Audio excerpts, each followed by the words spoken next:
Hi, and a very warm welcome to the Grassroots Weekender show. Hope everyone's keeping fine out there and is enjoying the weather. It's back. We're going to have this 2 or 3 days apparently.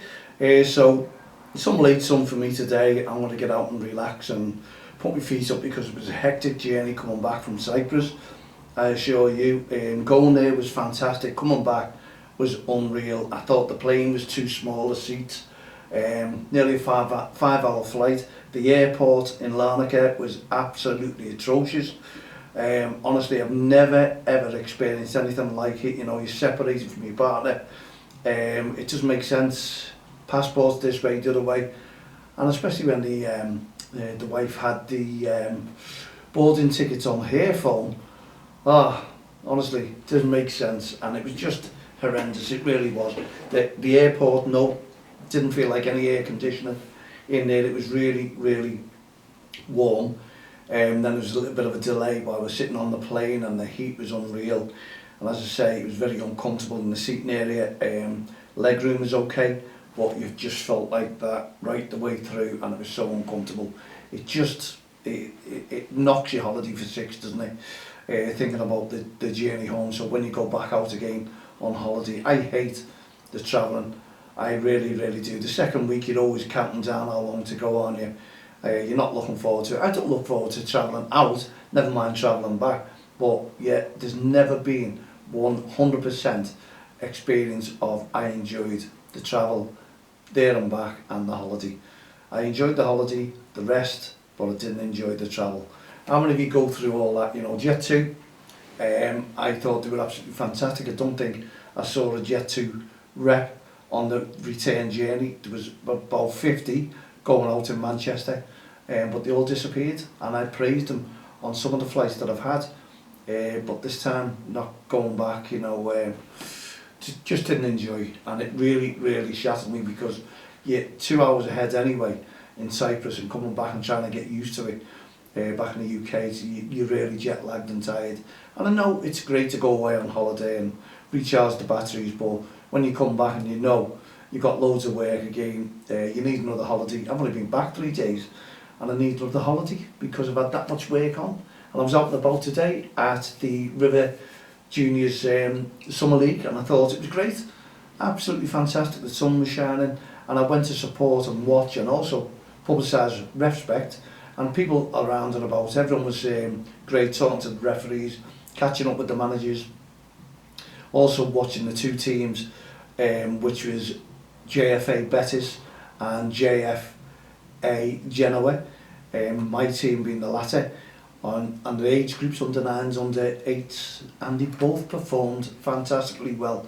Never enjoyed so much football, good football, in all my life with two teams, and they both played with the teams, but they were great games. They really were. Honestly, you couldn't knock it. Kids from both sides, brilliant. Attitudes, brilliant on both sides. What more could you ask for?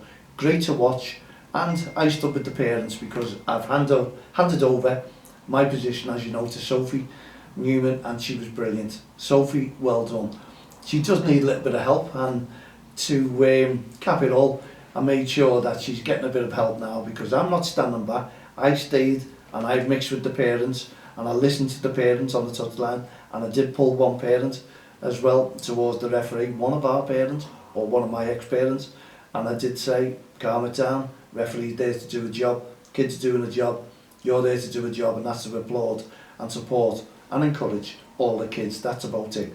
Okay, so the funny side, but I will pull parents if they are out of order and start questioning the referee on their decisions. It's a game of football, they're under 8, the kids, they're developing, so are the referees, and you've got to be around and you've got to be aware. And I still pass that message on to each and every parent out there, that you go there to encourage and support your children. You don't go there to criticise any referee whatsoever. The kids will learn on the field of play. If that referee makes a mistake, the kids will understand that because the referee will obviously explain that to them.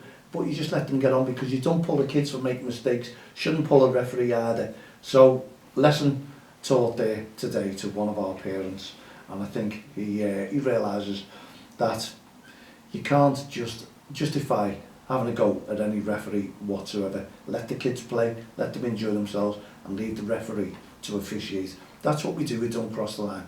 And that is why I'm standing by and I'm doing more. I will watch the teams. I've got plenty of time to watch them through the summer. I'm ecstatic about that. As I said, it was lovely to see the under-9s again. I haven't seen them for quite some time, and the improvement is absolutely A1. Love it. Really, really do love it. And also the improvements with the under-8s is fab as well. They've gone unbeaten 4 or 5 games now. And the improvement is coming. They still need a couple of players there, so if you're under-8s for next season, get in touch with myself now at don'ttexttheline.com. I'll pass on the messages to Sophie, because they're looking for 2 more players to make a team. Yes, we've got 7. It's 5 aside, 7, but we need 9 because there's sickness, there's holidays, and when you're working out, today was hot and you could see the kids struggling a little bit. They needed a break. 5 players, and when the weather is like that, it is hard for the kids. Plenty of water works, but you know, you do like to give them a little bit of a break, even though the kids don't want it. They realise it makes them better players. They're not as tired if you've got a sub to come on and take those positions. So I think 9 is ample, and I do believe that we will get them. And also welcome aboard to Jack. There you go, Sophie's assistant. Now I've managed to talk 2 referees who were on board with Don't Cross the Line into running the team that I've stepped down from, and they are very, very capable indeed. They know decisions, they know the football because they both play. What more could they ask for? And they're both young and willing to learn and develop with the kids. So there's a message again to all parents out there. We have 2 coaches who are referees as well, and the kids are going to love them, and they can pass on their experience as a referee to the kids as well. And they can also say, do not argue with the referee, and if that decision's right. And Sophie was great today with one of the parents who said, that's our ball, Sophie, tell him. And Sophie said, no, it wasn't. It come off one of our players, hit him on the toe. We've got to be fair here. Oh, apologies from the parents to Sophie. It was great to see Sophie stand on the ground, and yeah, we saw the funny side of it, and the parent did as well. Held his hand up and said, yeah, not to do with me, let's carry on. And that is the way to be. Enjoy your football when you go out there, encourage the kids, but also encourage the referees to referee. Loads of respect on and off the field of play. Thanks to Oliver, and thanks to Jaden last night for doing the young commentators with us. We were talking a little bit about the Euros with England, and you know, we'll have our say basically, and that's what we wanted to do, get it out the system. And I haven't checked my emails today, and I know there'll be plenty of responses towards what I was saying last night, but that's my opinion, and I'm entitled to my opinion like everyone else out there as well. It's your opinion. Now if you come back to me, please keep it nice and clean, otherwise they won't get replied to and you'll be deleted away from me. So there you go, that is one thing. But well done to all the parents, well done to Ray and all the team there at River Juniors, putting on a good summer league, and well done to all the referees out and about there. They were fantastic, great to see them, and watching them in action is brilliant. Many young referees out there, and Steve, the development manager out there for the referees liaison, is giving them, all the young ones, a good chance of refereeing, and it's great to see them developing as well, I assure you. Anyway, I really thoroughly enjoyed today, and I hope the sun keeps coming out each day that I'm out there watching grassroots football, and the teams are changing over, they're going through the new affiliation, what have you. So our team still wear, or Sophie's team still wear, the DXTL REFspect kit at the moment, but it's getting changed to a new kit because I found my sponsor before I went away on holiday. So there's a lot going towards these teams indeed. So and I'm trying to organise something special for them at the end of next season, and I tell you what, there'll be many jealous if this comes off, a lot of jealous clubs out there indeed. But that's what I'm all about, bringing people together with Don't Cross the Line. Have been doing so since 2003, and I'd also like every team out there, you're all enjoying your summer leagues, to respect your referees on and off the field of play. Also join our REFspect campaign, make sure that you get involved with us on and off the field of play again. Make sure that you support the kids, make sure you support the referees, and by supporting the referees, it's simple, you just don't shout and scream at them. That's what you don't do. You just leave them to get on with the game, and you will enjoy it just as much as you would not shouting. Honestly, that's what it is. It's all about behaviour, good behaviour on the sidelines, and the kids will watch you as well, because parents, brothers and sisters, you are role models first and foremost. Let's get that back towards those kids. And it's great. All the parents are made up because they could talk to me. They knew where I was, knew what I was doing, and yeah, it was great to see and great to hear and great to watch. Well done to all the parents as well, who were on top behaviour on and off the field of play there today. Okay, we've still got 10 minutes of the show left. Just going to have a sip of water, because it is thirsty work indeed. There you go, and well done to all the staff at Jeffrey Humble there. They were fantastic today, working very, very hard. And as I say, the sun come out and it was shining. You could see the kids sweating. So if it's the same tomorrow when you're out and about in summer leagues, make sure your kids have got loads of water. Get the spray them, cool them down. It's what it needs. And one or two players, you could see them beaming because of the heat, and it would be as well because they're running around, like you say, headless chickens, aren't they? They're going and they're motivated, and they just want to do well, but they don't realise how tired they are. They're fantastic. So well done to my grandson Ruben as well. Had a fantastic game. I enjoyed watching him with his teammates, and it seems that playing 7-a-side, bigger pitch, and to me, I just thought he was more experienced and he knew what he was doing. He's got more time on the ball, whereas when you're doing 5-a-side, it's sort of like plays on top of you before you know it. Can't control the ball, but he's improved. He really, really has. Had a great game for his granddad. I'm over the moon. Put on a top performance. Didn't let me down. Didn't let my son down, and didn't let the team down. And that's what it's all about. But then again, no kid lets the team down. No child does. They play their heart out. If they make mistakes, so what? So be it. They learn by mistakes, and that's what we go through life saying. We all learn by our mistakes. And every professional footballer you see after their game with an interview, they'll say we'll learn by that, we'll learn by this. If they get beat, and it's a big high score as well, that you hear them saying that, we'll learn by it. Some teams never do, but at the end of the day, enjoy it. That is what football's all. It's an easy game, as I was saying to our young commentators last night. It's an easy game. Why make it difficult? There's no need to do it. The kids are developing now, and they'll learn. They will get better as each week, each game goes on. They'll understand. I don't know what it's going to be because I'll have one or two guests in discussing these throw-in larks or non-throw-ins. But as I said to the referee today, to young Jack, I said, what is the point now of actually pulling up the kids for a foul throw? What is the point? Because they're non-existent. Throw-ins are non-existent up to 12 years of age through the FA now. I don't see the point in pulling, any referee now, pulling up a child for a foul throw. Don't do it. Just let the kids throw it. Let the kids come on the pitch, throw it. You're not doing anything wrong. And by rights, I suppose, we should be putting these rules in. But some of the leagues, some of the summer leagues, want to continue the way they are, as the kids know it. And I saw today many kids heading the ball and the softer balls, as you know yourself.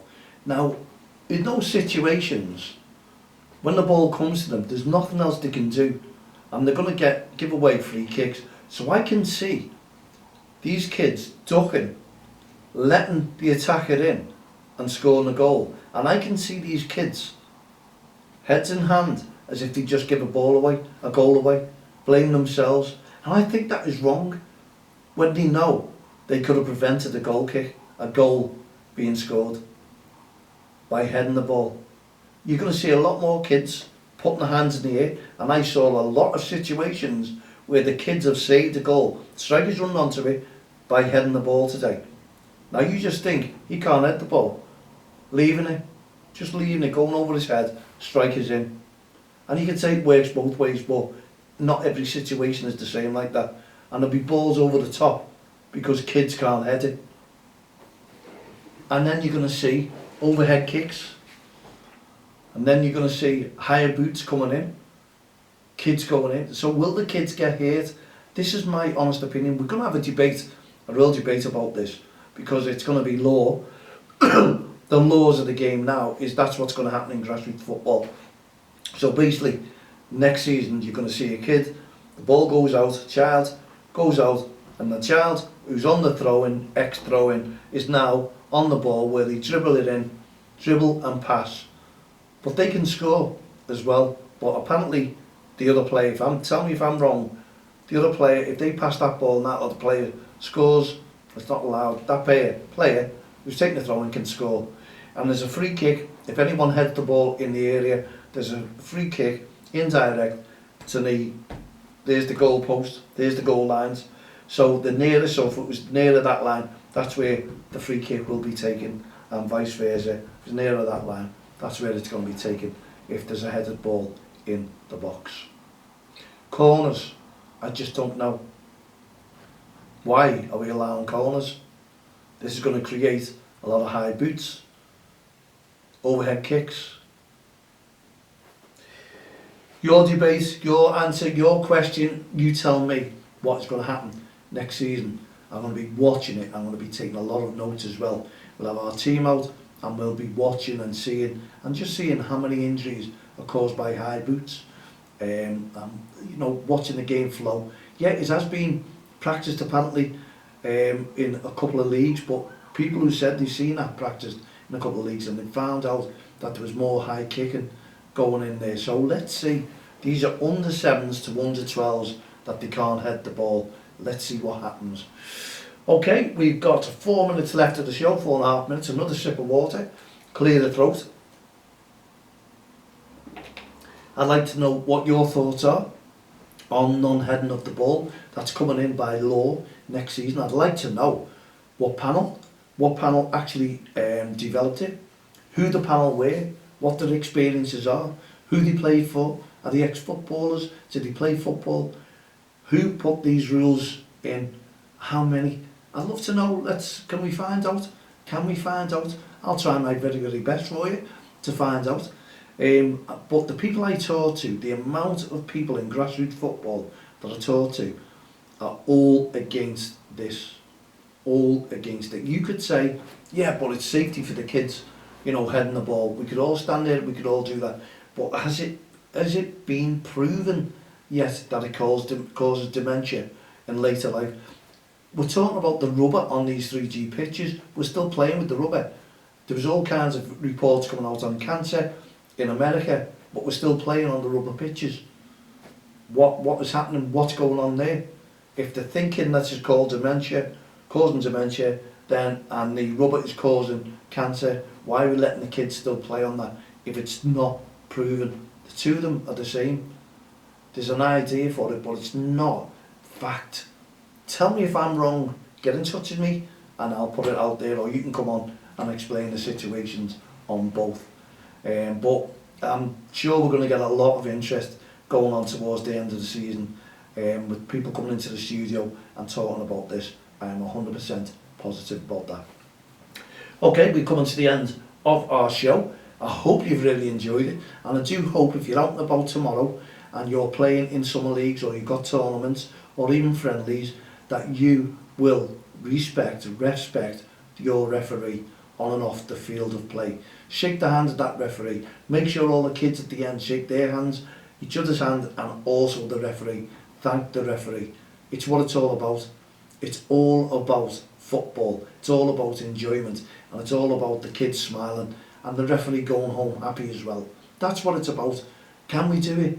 Make sure you do it. Take that with you tomorrow. Don't be a bully, be a friend. Don't be a racist, that won't mend. Don't be abusive or aggressive.